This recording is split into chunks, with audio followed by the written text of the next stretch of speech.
Welcome back. Welcome back to this session. Today I'll be speaking about coaching. The title for today's session is Coaching is a Powerful Tool for All, Not Just for Athletes. Why do I say so? Because in our country, the understanding of the term coaching is with reference to the field of sports. We are more familiar with the term coach in the context of a coach of a Tendulkar or a Virat Kohli or perhaps a football player or any other field of sports. While coaches are, as we know, very helpful for sports persons, coaches are also very helpful. Coaching as a process is also very helpful for anyone else, to corporate executives, to individuals, anyone else that one can think about. So in short, coaching is a powerful tool for all, not just athletes. So as we proceed further, let me share a brief PowerPoint presentation. Give me a moment.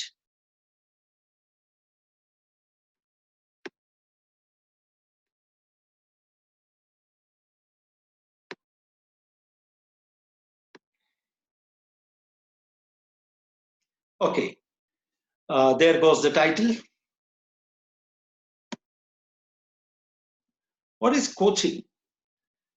Coaching is unlocking a person's potential to maximize their own performance. That brings us to the example of Hanumanji.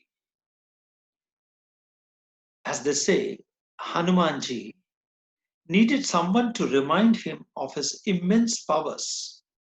And once reminded, he would do he would achieve impossible things, right? So that's the story we hear in our epics. That is true for all of us as individuals. All of us have an immense potential. In fact, it is said that we hardly are aware of and use perhaps not even 10% of our actual potential. Coaching is a process which unleashes this potential in anyone, in all of us. And a coach is someone who helps us realize that potential, right? So we commonly understand training as a tool for developing ourselves. While it is true that training is helpful, the fact is there are areas where training may not always be helpful, and we need to go for coaching. So coaching is different. Coaching is different from therapy or consulting or training or teaching or mentoring. So how is it different? So if we go to a therapist for a problem, for a solution, what does he do? He asks you first, what is your problem? Or it's very common to engage consultants, at least in the corporate scenario. What does a consultant do? He tells us what is the problem. Our teacher, our trainer, our mentor tells us what is the solution, right? That's how these three categories of persons are different. Whereas a coach asks you, what is the solution? Interesting. You might be wondering, why should I go to a coach if he asks me what is the solution? Right? I have a problem, I have gone to a coach, and he's asking me what is the solution instead of giving me the solution. That's the way one might look at it, but that's not correct. Because coaching is said to be, or is in fact, very powerful when it comes to achieving goals or realizing our dreams. much more than teaching or training, which means that the process of asking you what is the solution, questioning you what is the solution, is what is the powerful element in coaching. Let's understand why this is so, why coaching works. So, friends, all of us have experiences. I mean, it is said that on a daily basis, we would probably be encountering thousands of experiences, either, I mean, in terms of the interactions with our colleagues or friends or family, or, what we see or what we hear. All these are experiences. In the terminology of coaching, we call it a mental map. And these mental maps are formed right from the time we are in our mother's womb. We start experiencing, we are not even out in this world, and we start forming mental maps. And the consequence is that we probably have our brain has as many as millions of mental maps. My experience is not your experience. It may be the same situation. I experience differently and you experience differently. And therefore, these mental maps or experiences vary from person to person. Unfortunately, these mental maps are hard-coded. That means they cannot be erased. If you had an experience, good or bad, of a particular situation or with a particular person, it's already registered as a mental map and it is hard-coded. It cannot be erased. This is what makes all of us quite judgmental. It results in the fact that the reality is different from what we perceive or how we see things, right? We tend to become quite judgmental. I mean, to give you an example, which is related to my own profession of accounting, if someone were to ask me or any other accountant, why can't we close the balance sheet this year, let's say in 15 days? The immediate answer is impossible, whereas it may be possible. The reason it is impossible is that is what we might have experienced in the past, that we could never close a balance sheet for 3 months or even 6 months. So now, what is the solution? While it is possible, we perceive and think that it's not possible. What is the solution? The solution is to form new mental maps. That's what coaching does. One more complexity about these mental maps or experiences that are recorded is that these mental maps could be connected in 300 trillion possible ways. And these are constantly changing. I mean, that's how it's complex. I mean, I can just give a metaphor. It's something like the Amazon forest. If you were to fly above the Amazon forest and look at all the trees and the living things in the forest, you can see how complex it is. That's how the human brain is. So that's where coaching comes in the formation of new mental maps. And this whole process of the coach asking, what is the solution, is what leads to the creation of new mental map. Let's see how the coaching journey actually works. Very often, we are what we say unconsciously incompetent or perhaps consciously incompetent. We know that we can't do that, right? Take an example of a person who has been living in the hills always and never came into a city. He sees so many automobiles moving around. We could say that when he was in the hills, he was unconscious of the fact that he's incompetent insofar as driving the automobile is concerned. Now, as he comes to the city, he sees many people driving cars and he becomes conscious that he is not able to drive a car. So he's conscious of his incompetence or his inability to drive a car. So let's again imagine that we put this person into a driving school and he starts learning how to drive a car. So, what is his initial way? He learns, he gets competent, but he's very conscious of the competence. That means he probably holds the steering tight and thinks a bit before he presses the brake or the accelerator. It's a process where he's slowly getting to be competent, but he's very consciously applying his competence. One may say that this is the goal, but the fact is that, like some of us who are more experienced drivers drive, we are not so conscious.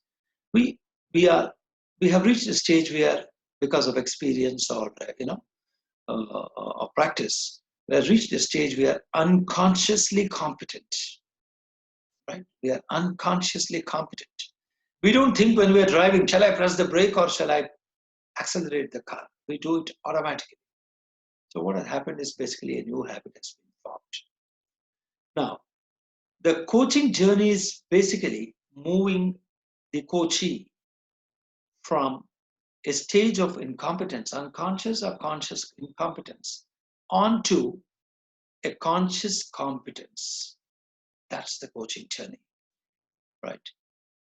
Through a process of asking questions, asking solutions, not telling solutions, because the coaching journey is all about forming new mental maps, which I explained in the previous part of the discussion.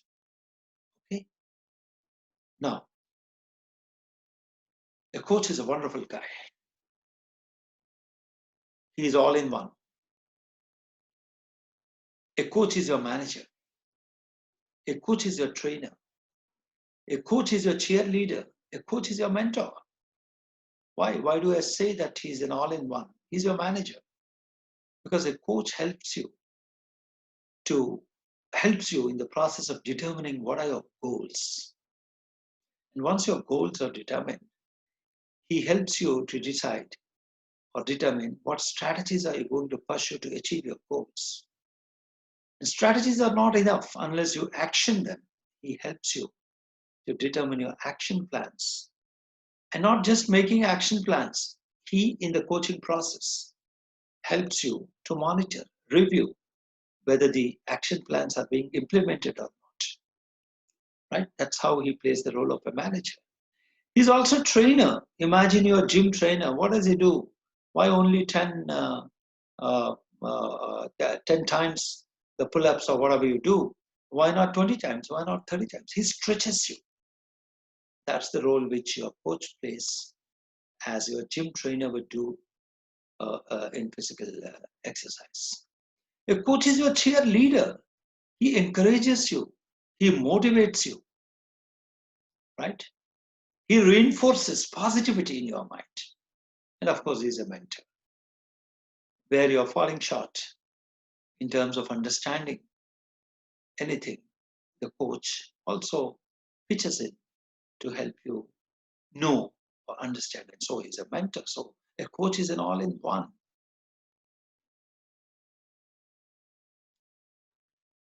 We have discussed so far about what is coaching and how powerful coaching is and why it works.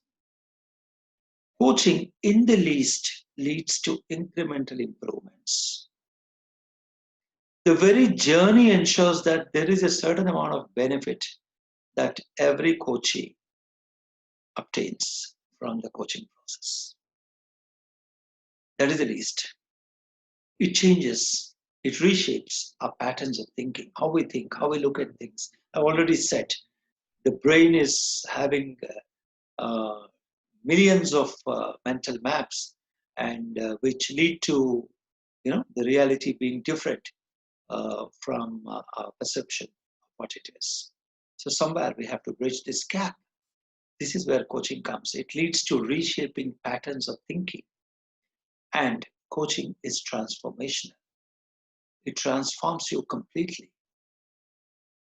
I have had coaches who have done or who have said or experienced of doing things which they thought was not possible after the coaching journey was completed. Typically, it's a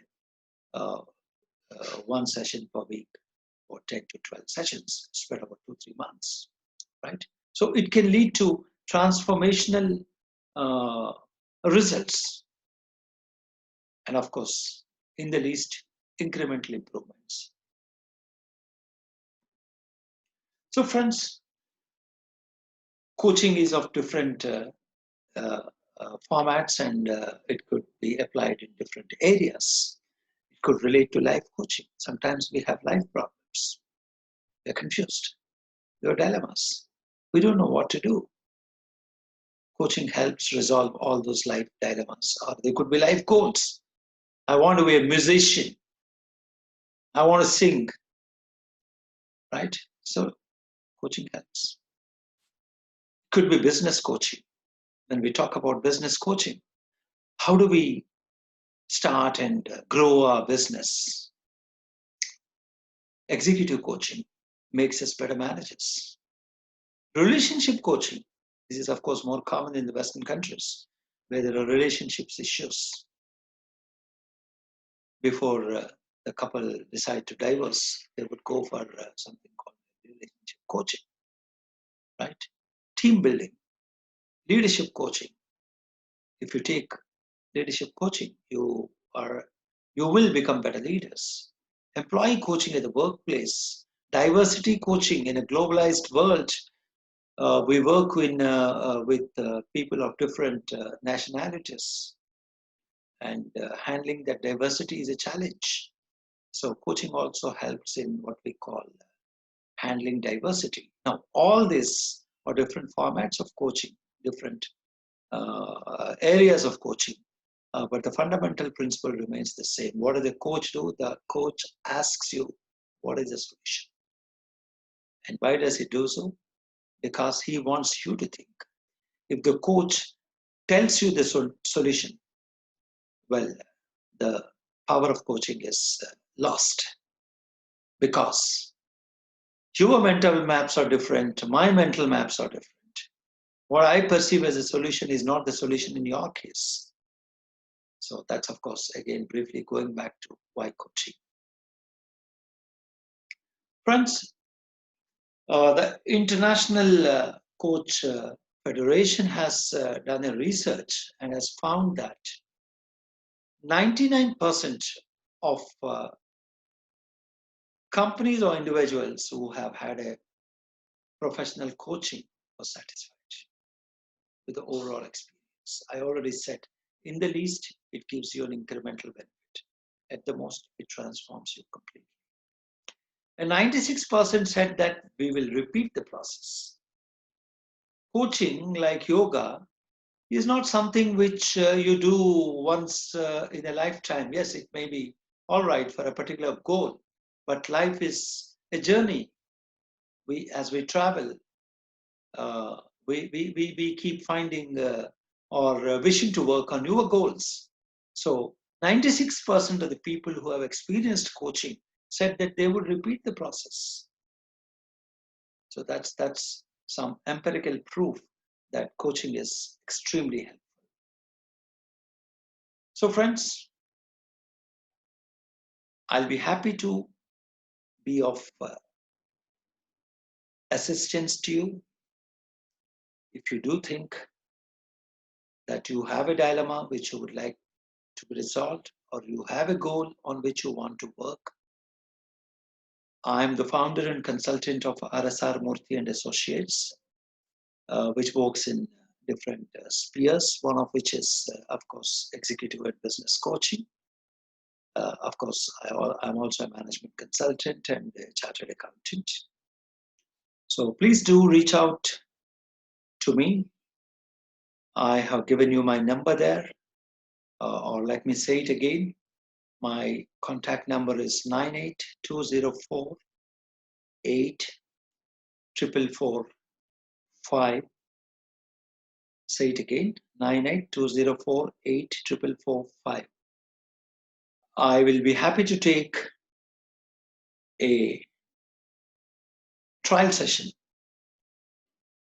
pro bono to give you an experience of what coaching is, and of course I'm always there to help you.